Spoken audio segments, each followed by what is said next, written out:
Salve, galera, beleza? Que privilégio, mano. Que honra que estou aqui com o meu pai, Pastor Domingos Jardim. Que da hora. Fazia um tempão já que a gente tava bolando esse podcast. Eu queria já trocar essa ideia com o meu pai. E agora a gente conseguiu. É o primeiro episódio piloto de muitos que vão vir aí pela frente. A gente tá aproveitando aí que tem tantos podcasts saindo e a galera tá assistindo tantas coisas na internet e às vezes ouvindo tantas vozes que não te edificam em nada, e agora a gente está aqui para trocar essa ideia aí, meu pai. E aí, pai, beleza ou não? Privilégio estar aqui com você, vai ser uma jornada muito legal, a minha expectativa é muito boa, e eu acredito que vai ser um tempo muito precioso, a gente vai poder trocar algumas ideias entre as gerações aí, vai ser muito boa. O que me inspirou a fazer esse podcast, primeiro porque eu gosto muito de podcast, pai. É uma mídia que eu consumo bastante. Tanto em áudio em si, quanto agora os podcasts em vídeo. Às vezes eu estou lavando uma louça em casa, porque eu tenho esse acordo com a dona Jamila. Meu acordo é o seguinte, ela cozinha e eu lavo a louça, né? Então, às vezes eu vou lavar a louça, eu boto um vidinho e eu estou ali assistindo alguma coisa, um podcast. E o que me inspirou foi, primeiro, a quantidade de podcasts. Eu sempre tive vontade de fazer um, mas a quantidade de podcasts que tem por aí, que às vezes estão falando só besteira, coisa que não acrescentam. E segundo, porque se você não sabe, segunda-feira é dia de folga pastoral. Segunda-feira é o dia que a gente descansa, porque a gente trabalha de terça a domingo. E aí eu vou almoçar lá com o meu pai. E nós já tivemos algumas conversas emblemáticas, assim, sabe? Algumas conversas que já ficaram mais tensas, outras conversas que a gente deu muita risada. Mas nós já tivemos algumas conversas muito boas. E conversas que eu considero edificantes. Então eu queria que a gente, de alguma forma, compartilhasse esse tipo de conversa com as pessoas. Não é verdade, pastor Domingos? Acho que vai ser muito legal a gente poder compartilhar, são anos de convivência, e eu acho que vai ser muito legal, acho que vocês vão gostar, a gente vai estar aí respondendo perguntas e caminhando nessa direção, e realmente é um privilégio toda segunda receber o Davi, a Jamila, o Jean, a Renata, o Lucas, e Deus tem sido muito misericordioso. E assim, a gente está fazendo esse programa e, obviamente, você está vendo que esse programa, por enquanto, está sendo gravado, mas a ideia é a gente chegar um dia a fazer tudo ao vivo, de uma maneira bem legal, bem interessante. A gente quer fazer ao vivo. Sem nenhum problema. Quem sabe faz ao vivo e a cores. É isso aí, mano. Quem sabe faz ao vivo e a cores. Falando de ao vivo e a cores, pai, é muito legal porque é o seguinte. Eu nasci em 1993, certo? Minha irmã nasceu em 1990. Quando a gente nasceu, o mundo ainda era analógico, transicionando para o digital. Mas você, quando você nasceu, o mundo era completamente analógico. Não é verdade, pastor Domingos? Sim, completamente. E aí, o negócio é o seguinte, pai. Qual é a parada da igreja do mundo analógico que mudou para o digital, que você considera legal, você acha massa? E o que é da igreja do analógico para o digital que você acha que não é tão legal assim, que a gente precisa melhorar? Pergunta boa, né? Bom, eu vim de um lar que não era evangélico, era um lar que se dizia católico, pelo menos nominal a gente era. Né? Meu pai, minha mãe e 8 irmãos, então uma família grande. Mas aos 16 anos eu me converti na igreja, que era uma igreja boa.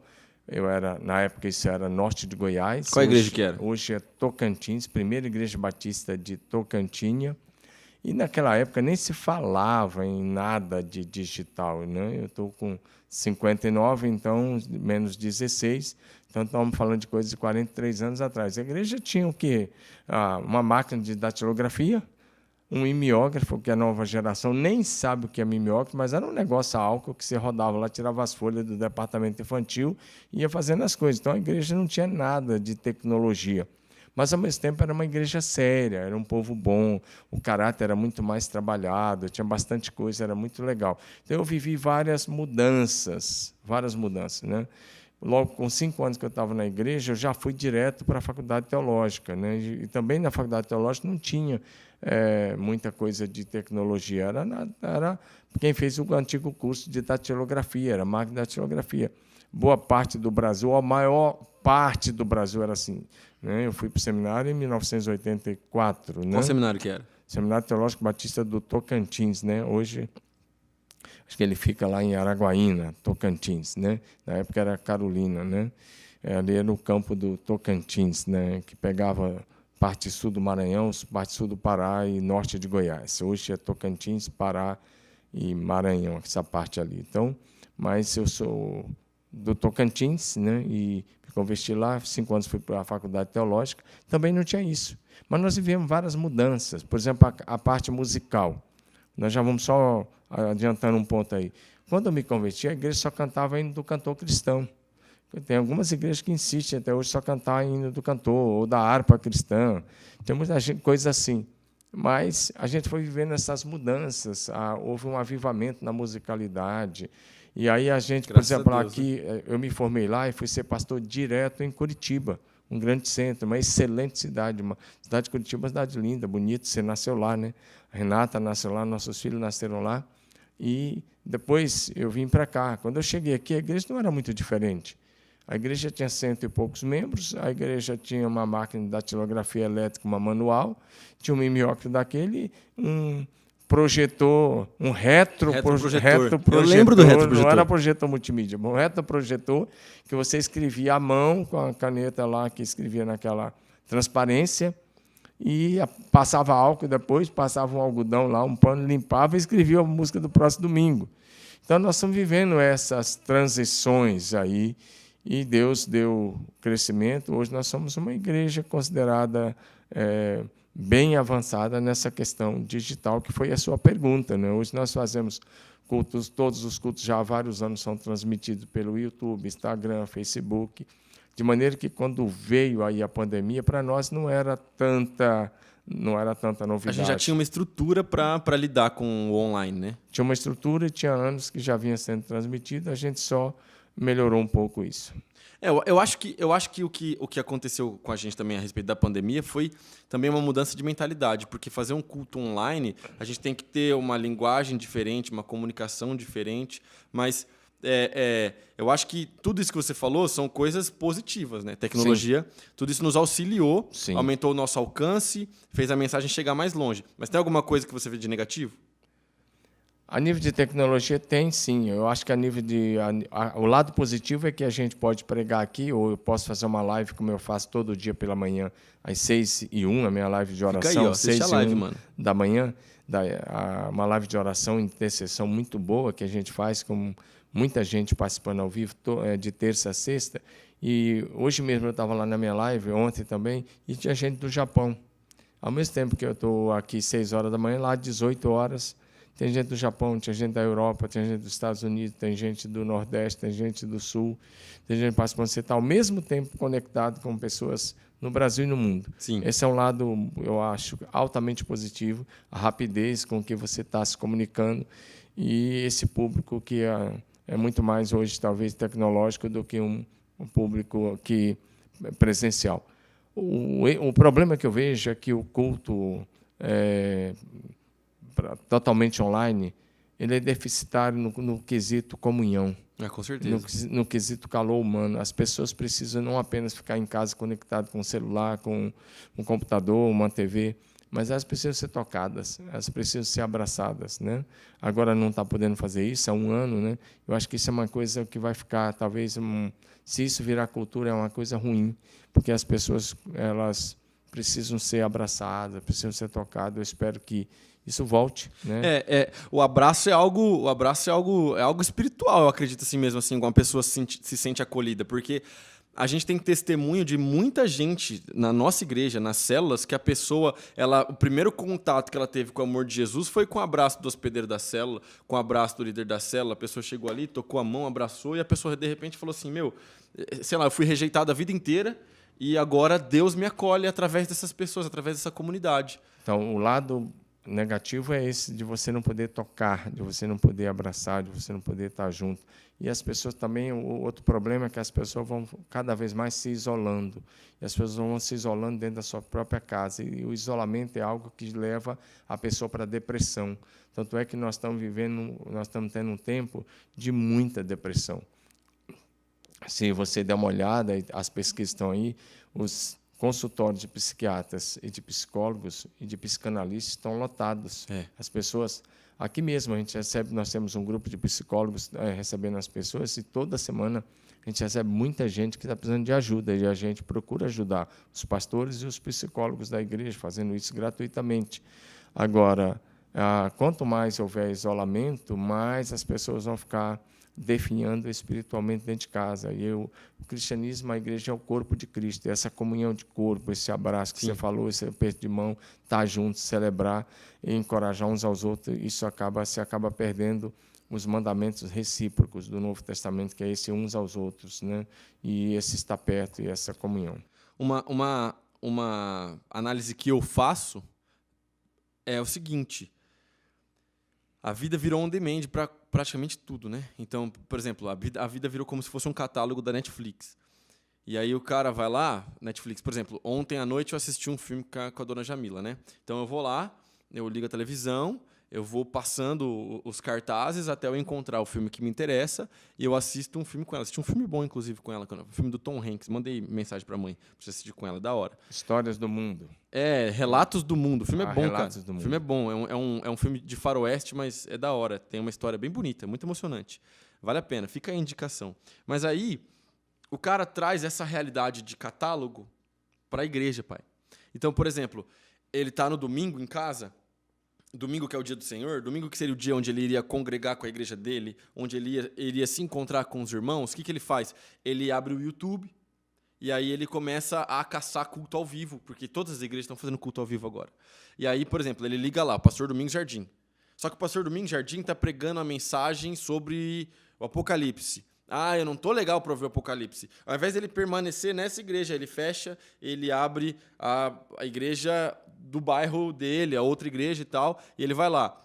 É legal você ter essa opção e as igrejas e os pastores terem esse alcance grande, mas eu não acho legal a igreja virar um demand e esse relacionamento onde você fecha uma aba e abre outra aba, porque daí eu acho que destrói uma ideia de compromisso que a gente tem que ter com a igreja local. Não só a ideia de compromisso, mas também tem uma outra coisa. A hora que você procura um filme, por exemplo, você vai colocar para assistir um filme que você gosta, de acordo com o seu prazer. Por exemplo, se eu estou assistindo um filme secular, eu procuro assistir os filmes cristãos, de um modo geral, mas se eu estou assistindo um filme secular, eu gosto de faroeste, eu gosto de alguns poucos policiais, eu gosto de luta livre e alguns que sejam mais aí na área de comédia. Filme bom, filme de ação. Filme de ação, mas também de comédia, engraçado. Como Jack Chan. Faz tempo que Jack Chan não faz filme. Hora do Rush foi um dos filmes bem legal. E tem tantos outros, tem filme antigo, isso que eu falei, mas tem muita coisa assim. Então você vai procurar o que você gosta. A tendência da mensagem online é que você também vai procurar o que você gosta. Com certeza. Você não vai querer nada que confronte o teu pecado. Você não vai querer nada que fala contra o vício que você tem. Com certeza. Você não vai querer nada que condene. Por exemplo, se o cara está andando em adultério, o pastor está pregando contra, ele não vai querer ouvir sobre isso. Ele vai querer ouvir o que faz bem para o ouvido. E aí nós vamos cair numa profecia de Paulo, que ele diz que nos últimos tempos as pessoas teriam comichões no ouvido. Iam levantar para si mestres segundo o seu próprio entendimento. Iam dar ouvido a doutrinas de demônios. E você acha que a gente está vivendo esse tempo agora? Com toda certeza. As pessoas querem escolher que parte da Bíblia obedecer. Eles olham para um versículo e falam, isso aqui eu não concordo. Então, mas aquele pregador ali também eu não concordo. Mas aquele outro lá, que diz que eu posso continuar cheirando e eu estou em santidade, ou que eu posso continuar bebendo, eu estou em santidade, eu posso transar o que eu quiser, eu estou em santidade. Porque, afinal de contas, santidade, no conceito de alguns pregadores, é um estado de consciência. Mas se tem um outro lá que está pregando contra todas essas coisas, esse pastor não serve.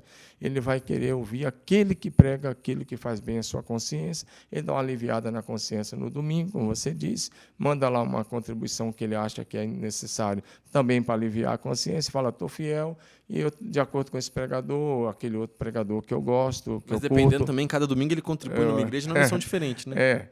Aí ele escuta a mensagem, de acordo com a mensagem daquele pregador, ele fala, eu estou indo para o céu, afinal de contas eu estou nadando na graça, estou na maravilhosa graça, mas na verdade está indo para o inferno, e é só uma religião, e isso não muda nada. Então esse é um dos riscos que a gente corre. Mas tem muita coisa boa, é que agora a pessoa pode ouvir o evangelho verdadeiro dentro da sua própria casa. Esse é o lado positivo.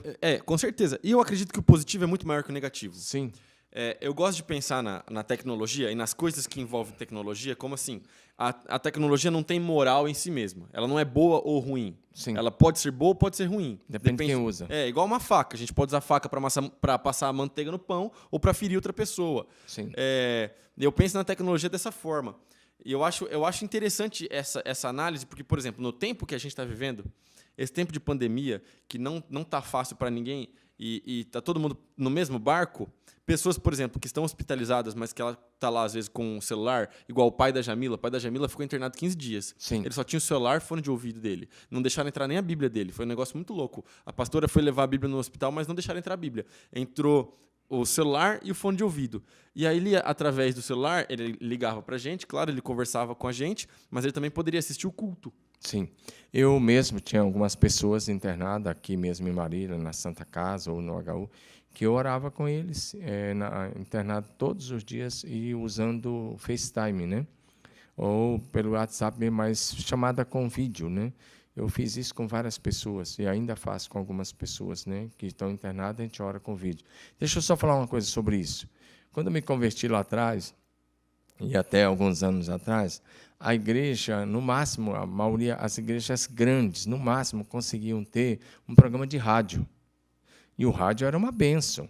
Eu fiz programa de rádio lá no Norte de Goiás, participei de programa de rádio lá em Curitiba também, fazia também programa de rádio em alguns lugares. Lá em Curitiba era uma vez só por semana, sábado a gente tinha uma rádio chamada Boas Novas, né?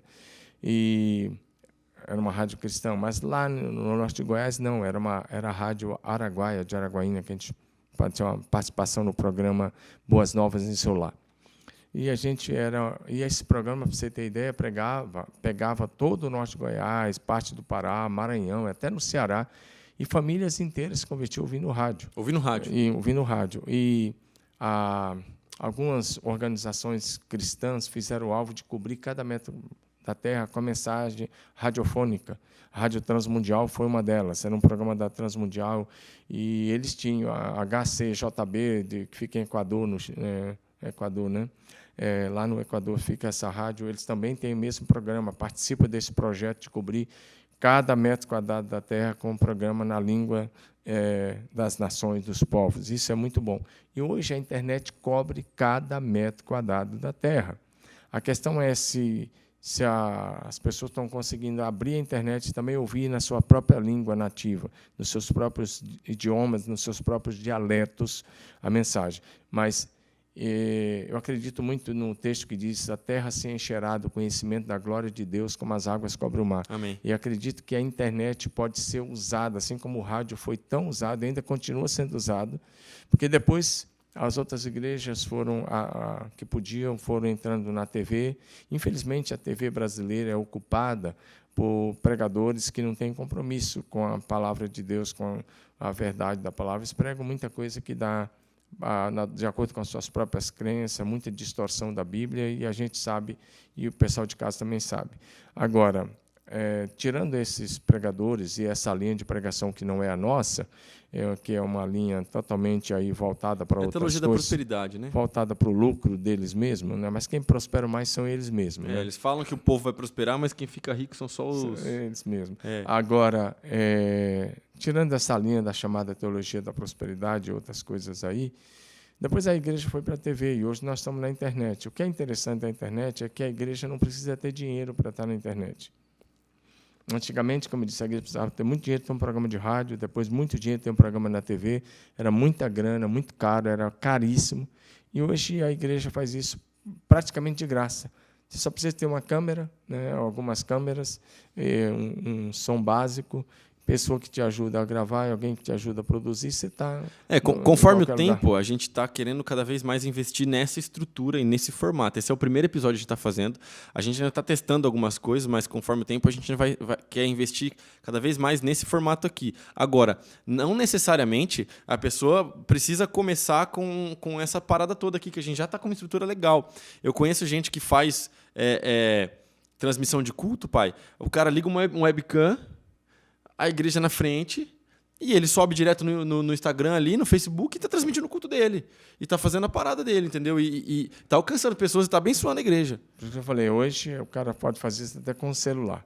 Eu conheço uma igreja boa aqui da região, que ele faz a transmissão de culto com essas câmeras de segurança. Né? Câmera de segurança, ele comprou, colocou lá e faz, e a imagem fica boa. Então, por isso que eu falei, hoje é um investimento mínimo, você já está aí levando a mensagem para muita gente. Mas, é claro, não pode ser feito de qualquer jeito, né? Tem um texto muito sério que diz: maldito aquele que faz a obra do Senhor relaxadamente. Então, nós não podemos fazer as coisas relaxadamente. Com certeza. Enquanto você não tem condições, faz do jeito que dá. Mas se vai tendo uma condição, tem que melhorar em todos os aspectos, porque a excelência honra a Deus e abençoa as pessoas.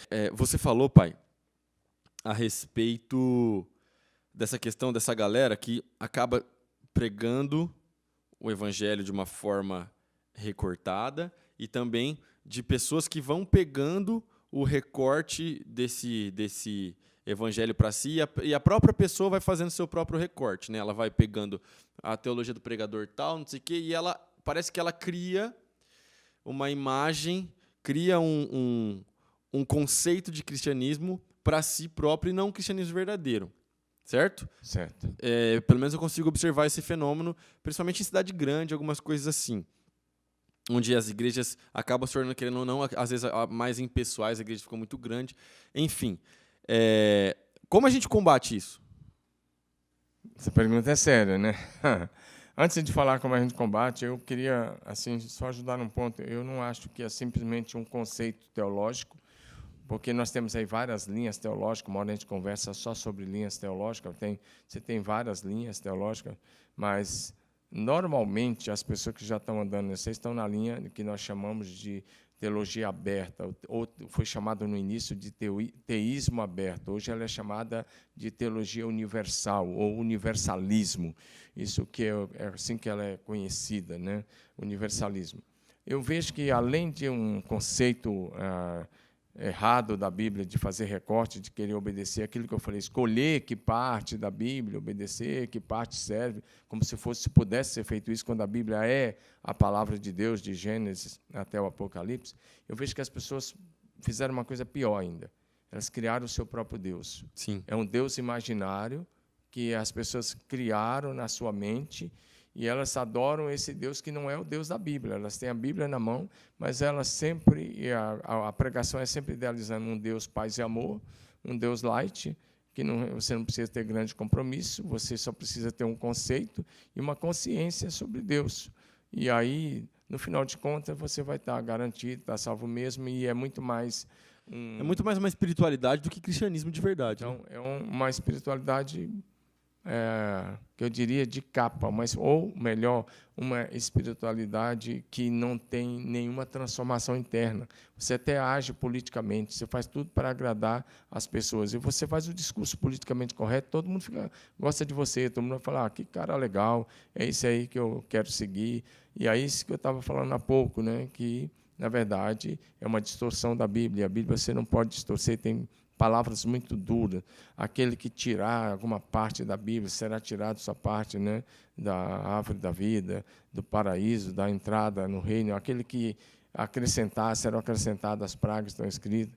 Então, como combater isso aí? Eu diria assim, eu acho que a gente precisa estar, a meu ver, aberto a todos os dons do Espírito Santo. Nós não somos cessacionistas, nós só cremos na existência de todos os dons, no poder do Espírito Santo, em todos os ministérios do Espírito Santo, em todos os moveres do Espírito Santo, em todas as operações do Espírito Santo, e que todos os dons estão em atividade hoje no meio da igreja. A gente tem que, primeiro, pregar isso. Depois, pregando a Bíblia como ela é.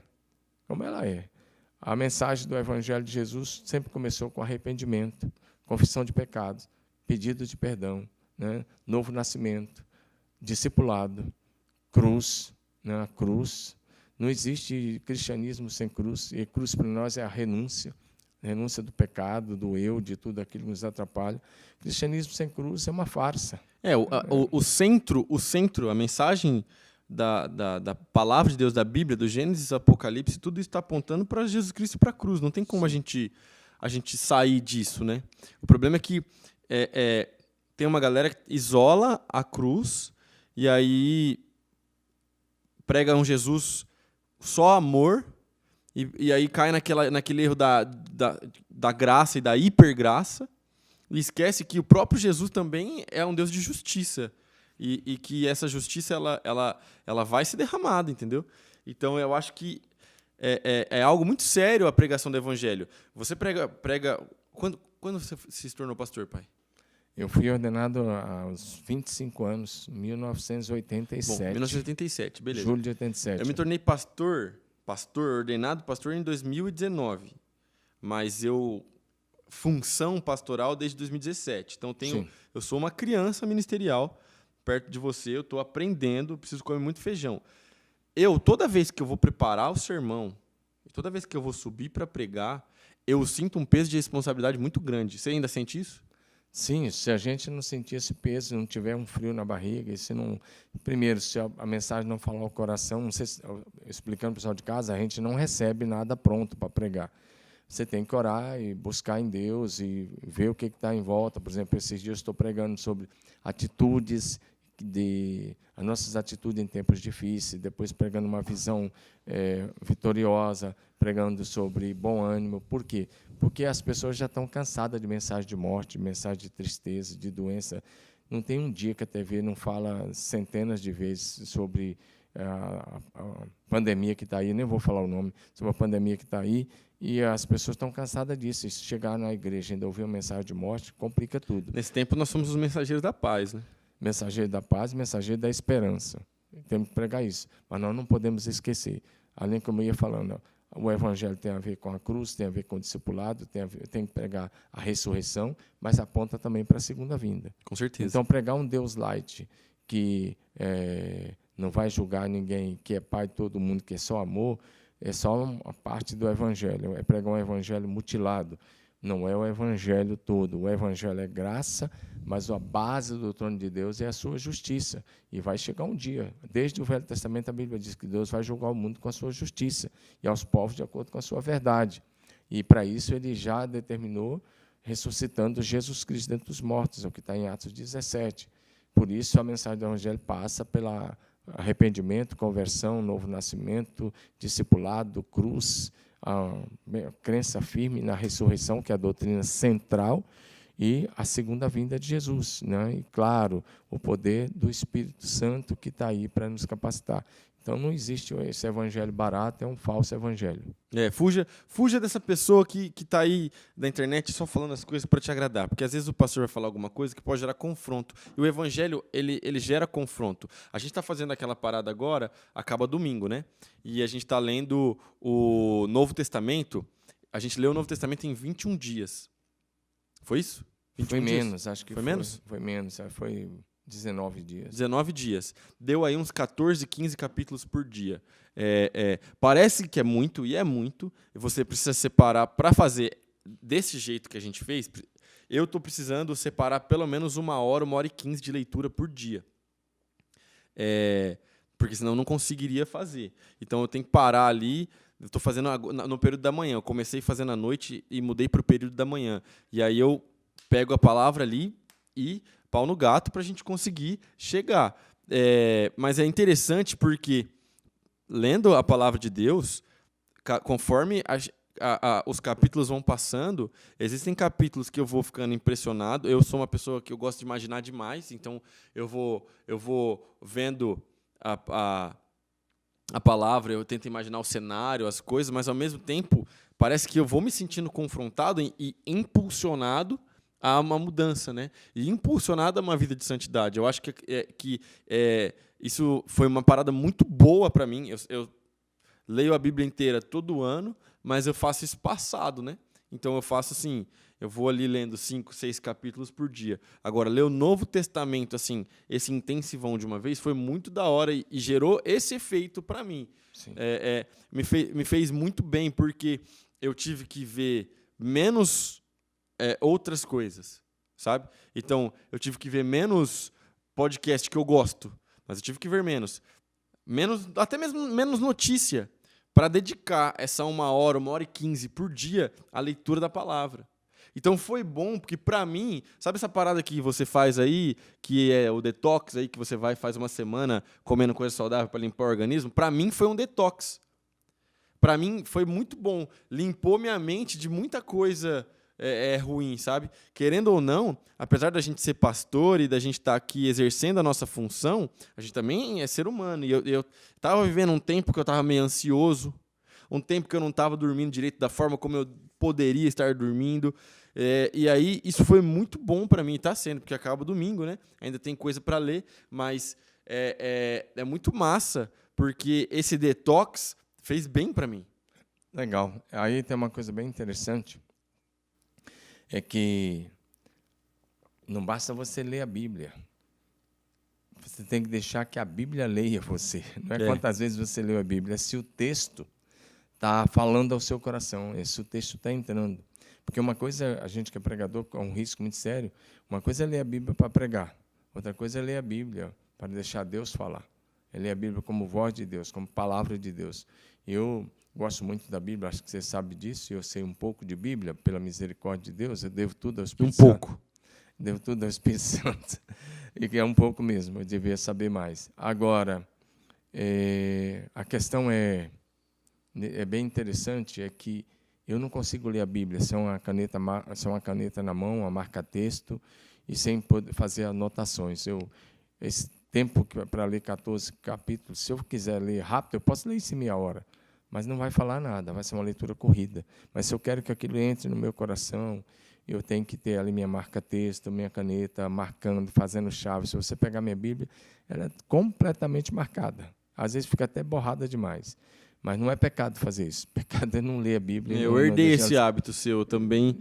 A minha Bíblia é toda grifada, toda marcada. Chega um ponto que não dá mais, aí eu compro outra Bíblia. E a questão é, se você ficar sem ler, imagina uma coisa, se você ficar uma semana sem se alimentar, o seu corpo vai começar a sentir assim, com 3 dias você já está sentindo seriamente. Uma semana. A gente aqui, a prática da equipe sempre foi de fazer 40 dias só na água, jejum. Todo mundo já fez 40 dias, aí, 21 dias. Sempre foi normal fazer isso. Nesse tempo nós não estamos fazendo, porque ninguém deve ficar com a imunidade baixa nesse período, né? Mas até aí, ano 2019, sempre foi muito natural os pastores fazerem 40 dias, 21 dias só na água. Mas nesse tempo não. Agora, imagine você uma semana sem comer. Você vai definhando. 20 dias, você vai definhando. Tanto é que quando nós fazemos 40 dias de jejum só na água, a média que as pessoas perdiam de peso era de 20 a 25 quilos. Né? Isso tem que ter acompanhamento médico e tudo para fazer. Tá? Tem que estar bem saudável para não ter problema. E agora não é o tempo, né? Agora não é o tempo. Agora só falei isso para ilustrar. Agora imagina o que acontece com o seu espírito. A palavra que alimenta. Você não lê Bíblia, seu espírito vai definhando, definhando. E aí você não tem fé, porque o que solidifica a fé é a palavra. Quando Jesus venceu Satanás, ele venceu usando a palavra, dizendo, está escrito, está escrito. Cada defesa de Jesus e cada posicionamento de Jesus era usando, está escrito, a Bíblia. Agora, se você não lê Bíblia, você fica dependendo da fé dos outros. Você fica dependendo de uma mensagem de autoajuda. O que está acontecendo com esse tipo de coisa é que está havendo na igreja adesão. A igreja, de modo geral, está tendo bastante adesões, mas não conversões genuínas. Porque quando você lê a Bíblia, a própria leitura da Bíblia, e à medida que você vai praticando, isso vai te afastando do pecado. Isso vai trazendo vida para a sua alma, para o seu espírito. Essa parada que você falou de depender da fé dos outros, isso é algo muito real, né? E abriu um monte de abas aqui na minha cabeça agora, porque realmente a gente vê isso acontecendo. A pessoa, ela age e flui no mesmo espírito que Jesus. Jesus Cristo enviou o seu Espírito, o Espírito Santo, o Consolador. Sim. Só que ela depende, às vezes, e ela, às vezes, até prefere que, de alguma forma, haja um mediador entre ela e Deus. Então, quando acontece alguma coisa, ela liga para o pastor, ela liga para o líder de célula, ela liga para o supervisor, pede para orar, mas ela não quer exercer a fé dela mesma, sendo que ela pode exercer a fé porque é o mesmo Espírito que age sobre todos. Sim. Um relacionamento com Jesus você pode estabelecer a qualquer dia, de qualquer lugar, a qualquer hora, onde você estiver, dentro do ônibus, dentro do carro, no trabalho, em casa. E a porta da graça está aberta para todos. O novo e vivo caminho que foi inaugurado através do véu, Jesus nos convida para entrar, inclusive, com ousadia na sala do trono. Hebreus, capítulo 10, 19 a 23. Nós somos convidados a desenvolver esse relacionamento. E a fé coletiva não nos salva.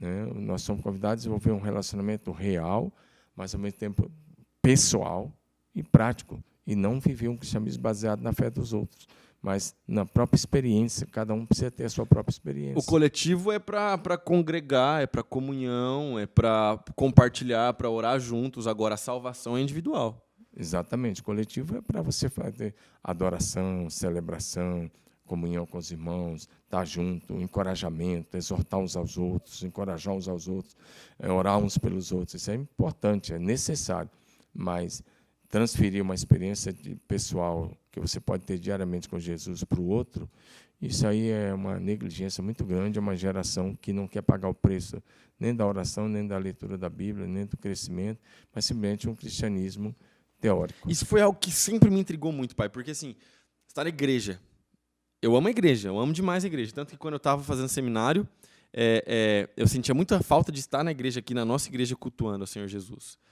Tem até uma história muito louca. A Jamila estava comigo nesse dia, porque eu fiquei um tempo sem ir na igreja lá, obviamente, quando eu estava em BH, eu fiquei um tempo sem ir na igreja, porque a gente estava estudando e tudo mais, chegava no domingo, estava muito cansado, não tinha desculpa, mas eu fiquei um tempo sem ir. E aí eu fiquei, tipo assim, sei lá, uns 2 meses sem ir pro culto, no primeiro ano isso. Chegou um domingo de manhã que eu entrei em colapso, assim, e eu falei, caramba, eu sou crente, por que eu não estou indo para a igreja? Faz quanto tempo que eu não tomo a ceia? Como assim? Aí eu peguei, juntei uns amigos, chamei a Jamila, mais uma galera, a gente fretou uma van e a gente falou, vamos para a igreja. A gente foi para Lagoinha Savassi, do meu amigo pastor Flavinho, meu brother, hoje ele é meu brother, troca ideia com ele, e a gente foi para lá, e cara, o pastor pregou uma mensagem simples demais, cara. Plano de salvação. Porque tinha muito visitante, a Savassi ainda estava começando ali, a Savassi não tinha muito tempo ainda de existência, 2015. Então, ele pregou uma mensagem muito simples, mas eu chorava do início ao fim, assim, como se eu estivesse me convertendo naquele dia. Porque eu estava tanto tempo sem ir para a igreja, sem tomar ceia com os meus irmãos, que para mim foi uma experiência muito profunda. Eu nunca vou esquecer desse dia. Mas o que eu queria te falar é porque, assim, às vezes a gente está na igreja, essa ideia do coletivo e do individual. E Deus está fazendo. Sabe aquele culto que a gente fala assim, mano, tá cheio de anjo aqui, e o céu desceu, e eu não sei o que está acontecendo, mas eu sei que Jesus está aqui. E aí tem uma pessoa que você vê claramente, você discerne no espírito que ela está recebendo, e que o vento está soprando, e que ela está junto com a igreja. E parece que do lado, no banco do lado, tem alguém que não está envolvido no que está acontecendo. Então, é algo muito louco. Isso sempre me intrigou. Como pode estar no mesmo ambiente e, às vezes, o cara está apático ao movimento que o Espírito está fazendo? Isso tem muito a ver com o coração da pessoa, né? Mas vamos pegar o primeiro mandamento, que já aparece lá em Deuteronômio, quando ele resume tudo e joga o primeiro mandamento, amarás o Senhor teu Deus de todo o teu coração, com toda a tua alma, com todas as tuas forças e todo o teu entendimento. Vamos pegar, coração na Bíblia é consciência, certo? Alma é intelecto, vontade e emoções. E o corpo é o físico que está aí. Agora, uma adoração que se preza envolve a nossa consciência, envolve a nossa vontade, envolve todos os nossos pensamentos, envolve as nossas emoções. Às vezes, essa mesma pessoa que está do lado e uma está recebendo, outra não está, é porque o cara chega ali, ele está de corpo presente, mas a cabeça dele está em outro lugar. Ele está com as preocupações financeiras, com as preocupações familiares, com uma série de outras preocupações. Ou está simplesmente alienado. Ou está no culto, mas, em vez dele participar do culto, ele está olhando para o celular, está mexendo, está fazendo uma série de outras coisas. Ele não está nem aí, ou não entendeu o que significa cultuar. Porque ou não entendeu o que significa um culto que atrai a presença de Deus. Quando eu vejo a pessoa recebendo muito no culto, eu vejo que essa pessoa cultua no individual. Quem tem prazer no lugar secreto, na sua casa, na oração, quando ele chega no culto coletivo, é só uma continuidade. Agora, quando o cara fica a semana toda se enchendo de um monte de coisa só do mundo, só o lixo que vem pela internet e pelos meios de comunicação, no modo geral, e quando está cheio dessas narrativas e desse lixo que vai caindo no porão da alma, e o porão da alma aceita tudo, né, que é o subconsciente, vai caindo lá, vai passando pela consciente, vai caindo lá, sem filtro. Quando isso está lá, isso traz frieza. E aí o duro é quando isso se torna uma indiferença, porque a pessoa nada mais toca. Ele não tá, ele acha que quem chora, que quem se emociona, que quem se ajoelha, ou quem cai, quem se joga lá, quem se prostra, ele acha, isso aí é fanatismo, não preciso disso, porque ele já vai se tornando até um crítico. Ele quer julgar todo mundo que está no movimento e ele mesmo... Porque o cara não tem experiência, ele acha que é apenas uma fé subjetiva. E Deus não é subjetivo. Deus é uma fé objetiva, uma fé clara, relacional, numa experiência, repito, real, pessoal e prática. Eu gosto de olhar para a ideia de culto. E isso que você falou, só uma coisa, nós já tivemos muito isso aqui na igreja, nos nossos cultos, muito. A gente tem isso. Nossos cultos sempre foram marcados pela presença manifesta de Deus no meio do povo. Não, demais. E glória a Deus por isso, sabe? Ano passado mesmo, eu estava lembrando com os meninos esses dias, a gente teve um culto. A gente já estava no período da pandemia, mas foi um período que a nossa cidade a gente estava podendo fazer culto e a gente estava bem espaçado. E foi ali por outubro ou setembro, e a gente teve um culto muito poderoso, foi muito forte mesmo assim, ficou bem marcado na vida de todo mundo que estava ali. Mas eu gosto de pensar na ideia de culto, na ideia de oferta. E não estou falando aqui só de oferta financeira, porque a gente dá oferta financeira na igreja, mas não é só isso que eu estou falando. Mas de oferecer adoração, de oferecer o seu coração. Quando eu vejo ali, desde Gênesis capítulo 4 até o Novo Testamento, existe a forma correta de cultuar. Há um erro dessa geração aí, fast food, e também dessa geração light, desse cristianismo pregado, que é o falso cristianismo. Você vem, dá tanto e leva tanto, isso não é o cristianismo de Jesus. Eu chamo isso de pregadores do quinto evangelho, porque você tem Mateus, Marcos, Lucas e João, e você tem o quinto evangelho, que é esse que foi criado aí. Mas, voltando à questão de culto como uma oferta, você se oferece a Deus. Você oferece exatamente a sua consciência, a sua mente, a sua vontade, as suas emoções, todo o seu intelecto, e oferece o seu corpo. É Romanos 12, 1 e 2. Rogo-vos, pois, irmãos, pela misericórdia de Deus, que apresenteis o vosso corpo como sacrifício, apresentar o corpo como sacrifício vivo, santo e agradável a Deus, que é o vosso culto racional. E ele conclui no verso 2, dizendo que assim você vai experimentar a boa, agradável e perfeita vontade de Deus. Culto tem que ser algo inteligente. Sim. Você levanta a mão, sabe por que está levantando. Você ora, sabe por que está orando. O Espírito Santo não tira consciência de ninguém. Não, tem um culto inteligente. Agora, aquilo que você falou, ficar 4 domingos sendo culto, deixa eu só falar um ponto sobre isso. Com 2 domingos você sente muita falta, com 3 você sente falta, 4 você ainda sente falta, mas depois de vários domingos, talvez 5, 6, 7, 8, vira rotina, vira hábito não ir mais ao culto. A minha preocupação é exatamente com esse grupo de irmãos que, por causa do lockdown, por causa da pandemia, já estão há 1 ano sem assistir um culto presencial. E aí tem um provérbio secular muito verdadeiro que diz: uma brasa fora da fogueira vira cinza. E aí é muito sério isso daí. O culto é aquela fogueira acesa, aquele momento de fortalecimento. A pessoa vê, ela recebe. Você oferece a Deus, a si mesmo, e o que você é. E o que você tem, se coloca em consagração ao Senhor. E como resultado, você recebe força, ânimo, coragem. Eu já cheguei muitas vezes no culto até me sentindo mal, doente fisicamente, ou às vezes emocionalmente, e o louvor começa, e o louvor tem esse poder curativo, né? Eu diria que é muito forte. E quando o louvor termina, eu estou bem, estou para cima, estou ótimo, estou levantado. Sabe, às vezes a semana foi difícil, foi tensa, muito trabalho, mas também muitas coisas que pegam. E às vezes eu chego no culto e eu mesmo não estou bem. Sim. Mas eu saio do culto bem, saio curado, saio para cima, saio animado para viver uma semana de vitória. Então o culto tem esse poder terapêutico, né? Não, espiritual e ao mesmo tempo terapêutico para aqueles que precisam. Então, toma muito cuidado, se você está há tanto tempo sem cultuar, não deixe que o fogo se apague, que o fervor se Não apague, se acostume a assistir o culto de pijama. É exatamente isso. A gente não quer em nenhum momento. Eu falei isso em tom de brincadeira, mas é um fato. Estou falando isso toda a live. O culto agora está sendo sábado à tarde, por causa do momento que nós estamos vivendo. Mas a gente não quer, porque às vezes o cara faz isso, sabe? Do sábado, o cara já vai ficar em casa mesmo, nem troca de roupa, pai. Aí o cara vai lá, senta no sofá, puxa o celular, liga na televisão e assiste o culto de pijama, comendo pipoca, biscoito.